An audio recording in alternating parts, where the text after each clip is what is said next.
Hello friends, હું છું Nitaben cooking ચેનલથી. મારી ચેનલમાં ફ્રેન્ડ્સ તમારું ખૂબ ખૂબ સ્વાગત છે.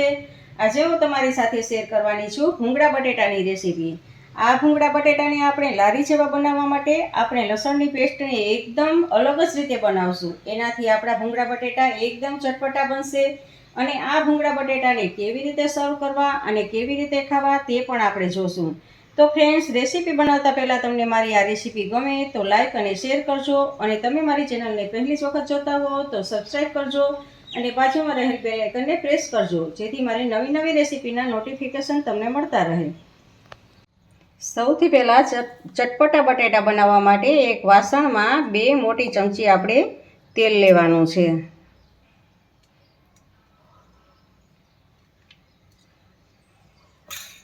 હવે તેમાં આપણે અડધી ચમચી કાશ્મીરી મરચું લેશું, જેની તીખાશ ઓછી હશે પણ આપણે કલર સારો આવશે. અને અડધી ચમચી આપણે તીખું લાલ મરચું લેશું, જે તીખાશ માટે હશે. અને સ્વાદ પ્રમાણે આપણે નિમક એડ કરશું. અને આ બધા જને આપણે સારી રીતે તેલમાં મિક્સ કરી દેવાના છે મસાલાને. મસાલામાં તીખાશનું પ્રમાણ તમે તમારા સ્વાદ પ્રમાણે વધઘટ કરી શકો છો. તો બધા જ મસાલા તેલમાં સારી રીતે મિક્સ થઈ ગયા છે. હવે આપણે અહીંયા વજનમાં 250 ગ્રામ આપણે બટેટી લીધી છે. અને બટેટીને મેં કુકરમાં 4 સીટી વગાડીને બાફી અને છોતરા કાઢી લીધા છે. એ બટેટીને આમાં એડ કરશું આપણે. અને આપણે આ મસાલાને સારી રીતે એમાં કોટ કરી લેશું. આમ આવી રીતે બધા જ બટેટાને મસાલો કોટ થઈ જાય એવી રીતે આપણે ફેરવી લેવાના છે. હવે બટેટીને મસાલા સાથે આવી રીતે આપણે કોટ કરી લેવાનું છે. અને બધા જ આપણે મસાલા છે એ બટેટીમાં આવી જશે, ફ્લેવર્સ એની બટેટીમાં આવી જશે. તો બટેટી મસાલા સાથે સારી રીતે કોટ થઈ ગઈ છે આપણી. હવે આપણે લસણની પેસ્ટ બનાવવા માટે આ 8 થી 9 કળી લસણને લીધી છે. લસણ તમે તમારા સ્વાદ પ્રમાણે વધારે ઓછું લઈ શકો છો. અને અગાઉથી ગરમ પાણીમાં પલાળેલા કાશ્મીરી 2 મરચાં છે. તમે કાશ્મીરી મરચાં ના હોય તો તમારે રેગ્યુલર જે મરચાં હોય એને પણ પલાળીને લઈ શકો છો. કારણ કે આવી રીતે આમ મરચાં નાખવાથી પેસ્ટનો કલર ખૂબ જ સરસ આવશે. અને હવે એમાં સ્વાદ પ્રમાણે આપણે નિમક એડ કરવાનું છે. આવી રીતે મરચાં આપણે પલાળીને એડ કરવાથી આપણી તીખાશ સાવ ઓછી થઈ જાય છે. અને કલર આપણી પેસ્ટમાં કલર આવે છે. અને હવે આપણે આમાં અડધો કપ આપણે પાણી લેવાનું છે અને આની પેસ્ટ બનાવી લેવાની છે. જો બધી જ વસ્તુ પીસીને આપણી પેસ્ટ તૈયાર છે. હવે મસાલાને કૂક કરવા માટે ગેસ ઉપર એક પેન રાખેલું છે અને એમાં 2 મોટી ચમચી આપણે તેલ એડ કરવાનું છે. ગેસને ફૂલ રાખશું આપણે. તેલ ગરમ થાય એટલે ચપટીક આપણે એમાં હિંગ એડ કરવાની છે. અને પછી આપણે જે આ બનાવેલી પેસ્ટ હતી લસણની, એ પેસ્ટને એમાં એડ કરવાની છે. ગેસને આપણે સ્લો રાખી દઈએ.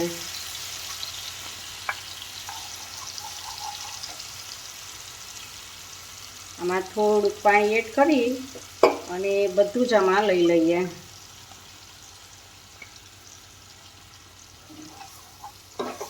તો હવે આને ધીમા તાપે આપણે સાતળવાનું છે, કૂક થવા દેવાનું છે. લસણની પેસ્ટ છે એટલે આપણે આને સારી રીતે કૂક કરવાની છે, જેથી કરીને લસણની કાચી ફ્લેવર્સ આપણે આવે નહીં. એ માટે આપણે સારી રીતે કૂક કરવાનું છે. જો ધીમા તાપે જ આપણે આને 2 મિનિટ સુધી કૂક થવા દેશું. અને વચ્ચે વચ્ચે હલાવતા રહેવાનું છે. જુઓ 2 મિનિટ થઈ ગઈ છે અને આપણી આ લસણની પેસ્ટ સતળાઈ ગઈ છે. તો હવે આપણે એમાં મસાલા એડ કરશું. તો આપણે 5 મોટી ચમચી આપણે હળદર એડ કરશું કલર માટે. અને 5 ચમચી આપણે કાશ્મીરી મરચું એડ કરશું. અને અડધી ચમચી આપણે ધાણા જીરું પાવડર એડ કરશું. અને 5 ચમચી ગરમ મસાલો એડ કરશું. આ બધું જ મિક્સ કરી અને મસાલા સાથે પાછી આપણે પેસ્ટને સાતળવાની છે. જો આને પાછી સાતળી લેવાની છે આવી રીતે. આને આપણે ઢાંકણ ઢાંકીને 1 મિનિટ માટે રહેવા દઈએ. જુઓ, ઢાંકણ ઢાંકીને રાખવાથી જ આપણે મસાલાનો ટેસ્ટ એકદમ સરસ આમાં આવી જાય. અને જુઓ, તેલ છૂટું પડી ગયું છે. અને આપણે પેસ્ટમાં જ નિમક એડ કરેલું હતું, એટલે અત્યારે આપણે નિમક એડ કરેલું નથી. તો હવે આ સમયે જો તેલ છૂટું પડે છે, તો આ સમયે આપણે આ મસાલાવાળા બટેટા છે એને એમાં એડ કરી દેવાના છે.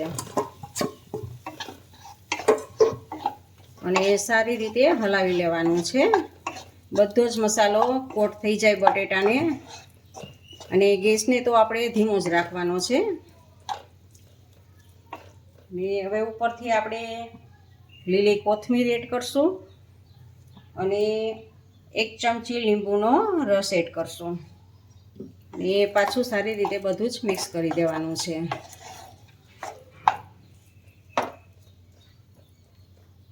તો હવે આપણે પાછું ઢાંકણ ઢાંકી અને ધીમા ગેસ ઉપર 1 મિનિટ રહેવા દઈએ. 1 મિનિટ થઈ ગઈ છે. હવે આપણે ગેસને ઓફ કરી દેવાનો છે અને સારી રીતે બધું જ મિક્સ કરી અને હવે ઢાંકણ ઢાંકી અને 5 થી 7 મિનિટ એમને એમ રહેવા દેવાનું છે, જેથી કરીને બટેટામાં બધા જ મસાલાની ફ્લેવર્સ આવી જાય. હવે આપણે આવી રીતે આમ 5 થી 7 મિનિટ રહેવા દઈએ. ગેસને બંધ રાખેલો છે. હવે આપણે ચટપટા બટેટા સાથે ખાવા માટે આપણે ભૂંગળાને પણ તળવા જોશે. તો એક વાસણમાં તેલ ગરમ મૂકેલું છે અને તેલ આપણું ફૂલ આવી જ ગયું છે. તો એમાં આપણે ભૂંગળાને તળી લેશું.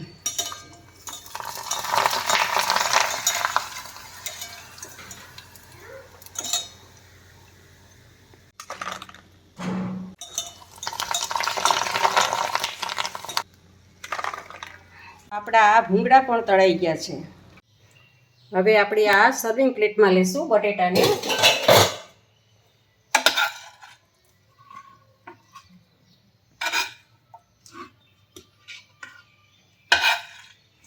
તો જુઓ, આવી રીતે આમ બટેટાને આપણે બધા જ બટેટાને આવી રીતે આમાં લઈ લીધા છે.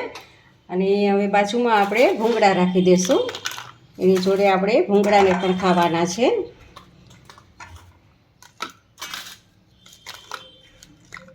હવે ફ્રેન્ડ્સ, આપણે આને કેવી રીતે ખાશું તો એ પણ જોઈ લઈએ. તો આપણે આમાં 2 બટેટા લેશું. આ 2 બટેટા લેવાના છે. અને હવે એને ચાકાની મદદથી આપણે 8 ભાગ કરવાના છે. જો આવી રીતે આપણે 8 પીસ કરી લેવાના છે. તો ફ્રેન્ડ્સ, આપણે આ 8 કટકા કરેલા છે. અને જે આમાંથી બટેટા લીધેલા હોય, જેમાંથી બટેટા લીધા હોય એ કડાઈમાંથી જો આવી રીતે આ મસાલો હોય તો એ મસાલો બધો જ આમાં એક વાટકીમાં ભેગો કરી લેવાનો છે. અને એમાં આપણે થોડુંક પાણી એડ કરવાનું છે અને મસાલાને આપણે ઢીલો કરી લેવાનો છે. બટેટાના અંદરના ભાગમાં ક્યાંય મસાલો લાગેલો ન હોય તો આપણે આવી રીતે આમ ઉપરથી મસાલો એડ કરશું, એટલે અંદરના ભાગમાં પણ આપણે આ મસાલો બધે જ લાગી જશે. અને આવી રીતે આમ મસાલાને મિક્સ કરી દેશું. ને હવે આપણે થોડાક અંદર ઉપરથી સિંગદાણા એડ કરશું, થોડીક આપણે ડુંગળી એડ કરશું અને લીલા ધાણા એડ કરશું. અને આપણે એને વધારે ટેસ્ટી બનાવવા માટે 1 ચમચી આંબલીને ખજૂરનો પલ્પ છે એને એડ કરશું. એનાથી ખૂબ જ વધારે ટેસ્ટ આવશે આપણે. અને આપણે એને આવી રીતે આમ ભૂંગળું લઈ અને આવી રીતે આમ આપણે એને આવી રીતે આમ કરીને આમ ખાવાનું છે. જુઓ, આવી રીતે આમ આવી જાય બટેટું આની અંદર.